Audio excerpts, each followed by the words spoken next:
Bonjour à tous, ici Amélie. Merci d'être sur ma chaîne dédiée à l'économie domestique et à la propreté. On va plonger directement dans le sujet, alors restez avec moi. La luxueuse azalée d'intérieur, voir photo dans l'article, suscite l'admiration par sa beauté, c'est pourquoi elle a les faveurs de nombreux jardiniers. Mais cette plante est assez capricieuse et son entretien à la maison est un travail minutieux. Si vous ne créez pas un microclimat confortable, la fleur commencera à se dessécher, à perdre ses feuilles et, finalement, à mourir.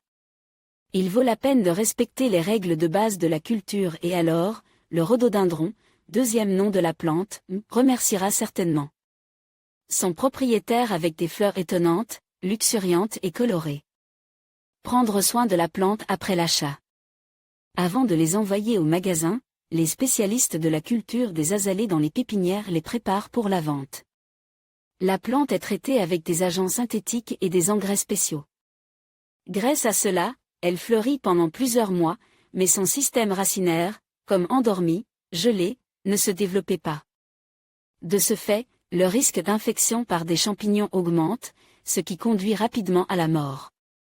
Après l'achat, l'essentiel est de ne pas sortir immédiatement l'azalée de l'emballage du magasin. Il est souhaitable de la laisser seule pendant 30 à 40 minutes pour qu'elle s'habitue au microclimat de la pisse. À ce moment-là, il convient de choisir le futur habitat de l'arbuste. L'espace doit être bien éclairé, mais sans soleil direct. Une température ambiante de 16 à 19 degrés Celsius, une humidité de l'air élevée, absence d'autres plantes d'intérieur. La quarantaine doit durer au moins 14 jours. Même si l'azalée semble en bonne santé, cela ne garantit pas qu'elle soit exempte d'infection. Après cette période, vous pouvez déplacer le rhododendron vers d'autres plantes. Il est également nécessaire de vérifier la terre du pot. Vous devez retirer la fleur du vase avec précaution. Si la terre est très humide, vous devez l'envelopper de plusieurs couches de papier de soie, qui absorberont l'excès de liquide. Si des moisissures sont détectées, le sol est traité avec des préparations antifongiques. Si le buisson est trop sec, il faut le mettre dans un récipient, verser de l'eau jusqu'au bord du pot et laisser reposer pendant 1 heure. Ensuite, il faut retirer le vase et le placer sur un plateau avec de l'argile extensée. Important, toute manipulation de l'azalée doit se faire le plus délicatement possible. Son point faible est constitué par ses racines à la microflore inhabituelle. Si leur intégrité est perturbée, la fleur mourra. Lorsque l'on prépare un emplacement pour le rhododendron et que l'on examine le sol dans le vase, il est souhaitable de couper toutes les fleurs. L'arbuste dépense trop d'énergie pour elle, ce qui ne lui permet pas de se développer normalement. Après 2 semaines, il faut transplanter l'azalée dans un autre pot, en utilisant la méthode de transplantation. La procédure se déroule en quelques étapes simples, débarrasser le rhododendron des brindilles et des feuilles séchées. Retirez soigneusement le vase du magasin avec la motte de terre. Transférez dans un récipient dont le diamètre est supérieur de 1,5 à 2 cm à celui du système racinaire. Au fond du pot, il est nécessaire de poser une couche de drainage au préalable. Remplissez l'espace libre avec un substrat spécial ou un mélange de tourbe et d'aiguille de pin. Humidifiez légèrement le sol. Le rempotage se fait de préférence au printemps. Attention, vous ne pouvez pas laver les racines de l'azalée avant de la planter.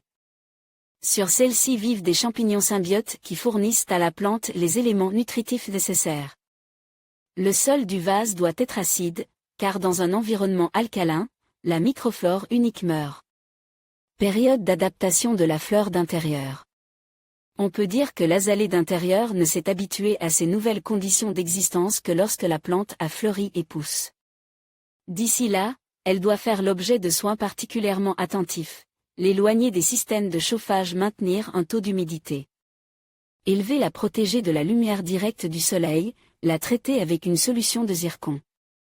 Le médicament déclenché et active les fonctions de barrière de la plante, accélérer la croissance, la formation des racines, augmente la résistance aux maladies et aux facteurs négatifs externes. Vous pouvez également pulvériser l'arbuste avec de L et pin. Le biostimulant renforcera l'immunité de la fleur et vous permettra de faire face rapidement au stress causé par le changement d'habitat.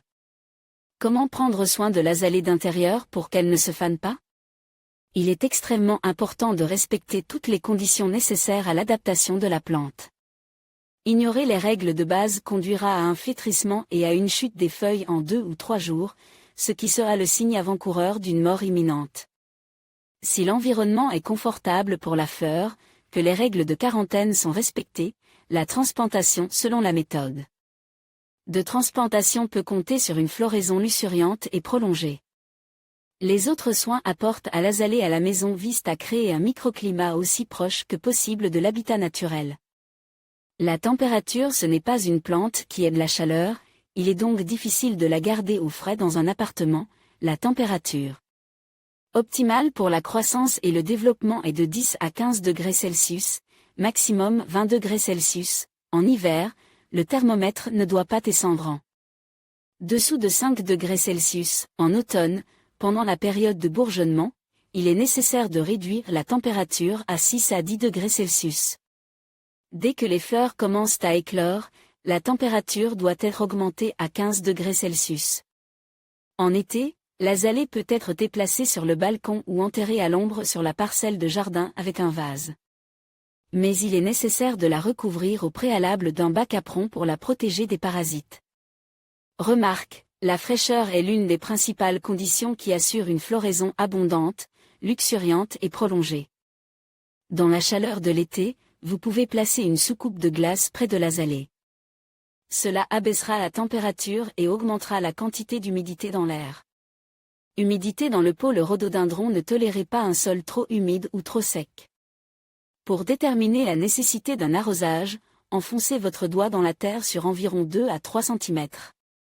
Si la couche supérieure est sèche, arrosez la plante avec un arrosoir.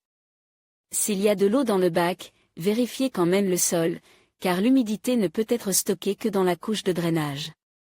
Important, pour garantir des conditions de développement normales, le sol doit être légèrement humide en permanence. Ni humide, ni détrempé, ni détrempé. L'arrosage, la fréquence de l'opération ne dépendent pas de l'état de floraison ou de repos. Les principaux paramètres sont la température du sol et la température ambiante. De la manière décrite ci-dessus, il est nécessaire de vérifier la quantité d'humidité et de décider de l'arrosage. En été, il peut être effectué tous les jours, en hiver, une fois tous les 15 jours. Tout dépend des caractéristiques individuelles de l'entretien de l'azalée. Pour arroser la fleur, il est nécessaire de respecter les conditions suivantes. L'eau doit être douce, tempérée, fondue ou bouillie. La température optimale du liquide est de 18 à 20 degrés Celsius. Il est recommandé d'alterner l'arrosage par le haut et par le plateau, afin d'éviter la pourriture des racines. Le liquide doit être enlevé à temps. Conseil, 2 fois par mois, vous pouvez ajouter 3 gouttes de jus de citron fraîchement pressé à l'eau. Ce mélange assure une floraison abondante. L'éclairage. Le meilleur endroit pour le rhododendron est le rebord de la fenêtre à l'est. La plante aime la lumière, mais à midi, elle doit être à l'ombre. La lumière directe du soleil est désastreuse pour elle. Une fenêtre orientée au nord ou à l'ouest n'est pas une mauvaise option. En octobre-novembre, pendant le bourgeonnement, un éclairage supplémentaire peut être nécessaire. Ce qu'il ne faut pas faire. De nombreuses personnes s'intéressent à la question de savoir quand et comment l'azalée fleurit. Tout dépend de la variété de la plante. Les bourgeons d'un diamètre de 30 à 70 mm peuvent fleurir en décembre-janvier, janvier-mars, février-avril. La période de floraison dure de 14 jours à 2 mois. En répétant des erreurs typiques, vous risquez non seulement d'oublier les fleurs incroyablement belles, mais aussi d'abîmer la plante. Les soins à apporter au rhododendron ne peuvent pas arroser avec de l'eau froide. Cela provoque des champignons ou la mort de l'arbuste. La différence maximale entre la température ambiante et l'eau d'arrosage ne doit pas dépasser 8 degrés Celsius. Ameublir le sol après l'avoir humidifié. Les racines peuvent être endommagées. Placez la fleur au-dessus d'appareils de chauffage. En été, placez-la sous un climatiseur pour maintenir la température souhaitée. Les courants d'air froid ne doivent jamais entrer en contact avec la plante. Déplacez constamment l'azalée dans un nouvel habitat. Important, il est interdit de fertiliser le sol de manière incontrôlée. Au printemps et en été, une fertilisation hebdomadaire suffit. En hiver, une fertilisation mensuelle. Les produits spécialisés pour les rhododendrons ne doivent pas contenir de chlore. Les maladies. L'azalée domestique est le plus souvent sensible aux maladies suivantes, fusarium. En commençant par le haut, les feuilles se dessèchent, brunissent et tombent. Une plaque rose est visible sur le collet de la racine. Lorsque les premiers symptômes apparaissent, il est nécessaire de traiter avec une solution de fendazole. La forme négligée ne fait l'objet d'aucun traitement.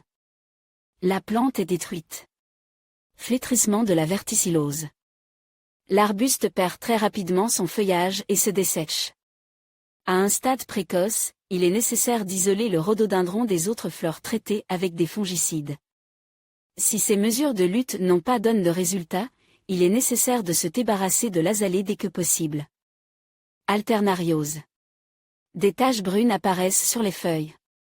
Le traitement se fait avec du liquide bordelais. Septoriose. Caractérisée par des taches rouges-jaunes avec des mouchetures noires. Des fongicides sont utilisés.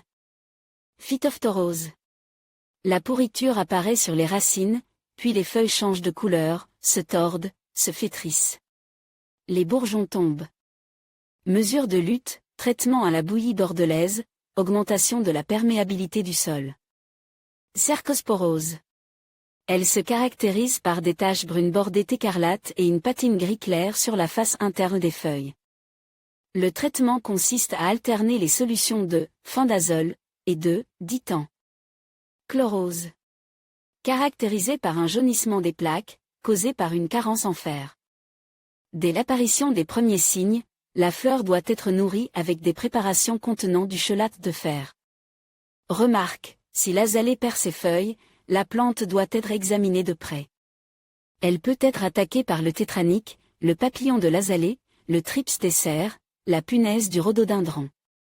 Les éventuels parasites seront traités avec des fongicides. Rempotage. Les jeunes plantes doivent être rempotées une fois par an, les rhododendrons adultes tous les 3 ans. Le meilleur moment pour changer le pot et la terre est le printemps. Le rempotage s'effectue en plusieurs étapes. Retirer soigneusement la plante et le coma de terre de l'ancien vase. Enlever partiellement la terre usagée. Avec des ciseaux désinfectés, couper les racines à 1 cm du bas, des côtes, au niveau du collet. Avec la terre, tremper pendant 1 heure dans de l'eau purifiée additionnée de zircon. Recouvrir le fond du pot d'une couche de drainage. Il convient d'utiliser de l'argile expansée, des cailloux, des briques cassées. Poser dessus des écorces de pin qui augmentent l'acidité de la terre. Déplacer délicatement l'azalée dans un nouveau vase. Saupoudrer de substrat prêt à l'emploi. Le collet de la racine doit être au ras du sol. Tasser un peu, arroser avec la solution utilisée pour le trempage. Important, les 3 à 4 premiers jours après la transplantation, le rhododendron n'a pas besoin d'être arrosé. Le rétablissement complet de la fleur se produit au bout de 1 à 2 mois. Propagation. Il est assez difficile pour le sélectionneur novice de s'occuper de la multiplication de l'azalée. Chacune des méthodes présente un certain nombre de difficultés, la ramification. Il faut creuser un petit trou au bord du vase, faire une entaille transversale sur la branche, la plier dans la dépression, la remplir. De terre, la fixer avec un fil de fer rigide. Après environ 6 mois, la branche s'enracine, elle peut être séparée du tronc mère et transplantée. Division. Si l'azalée a beaucoup de jeunes pousses, le buisson doit être coupé avec un couteau désinfecté et plante. Une telle plante se rétablira pendant au moins 1 an. Le système racinaire risque d'être en dommage. Ce sont les 2 méthodes de reproduction les plus accessibles. Les floriculteurs expérimentés pratiquent également le bouturage et la culture à partir de graines. Toutefois, dans ce cas, la plante doit être cultivée en serre, ce qui est extrêmement difficile et prend beaucoup de temps et d'énergie. La taille. Cette procédure permet de former un buisson large et luxuriant. La taille est effectuée après la fin de la période de floraison. À l'aide d'un outil aiguise et désinfecté, vous devez supprimer les grosses branches et celles qui poussent à l'intérieur du buisson. Ensuite, les pousses malades, faibles et sans fleurs sont coupées. En mai, l'opération doit être effectuée sur les jeunes rameaux, suivie d'un pincement. Après la manipulation, il est souhaitable de traiter les sites coupes avec de la pataie, Raney. Cette pataie protégera la plante des agents pathogènes et accélérera la croissance des feuilles et des branches. L'azalée ne tolérait pas les erreurs de soins. De mauvaises conditions conduiront à l'affaiblissement puis à la mort de la plante. Mais il suffit d'un peu de soin pour qu'elle devienne une décoration lumineuse de n'importe quel intérieur.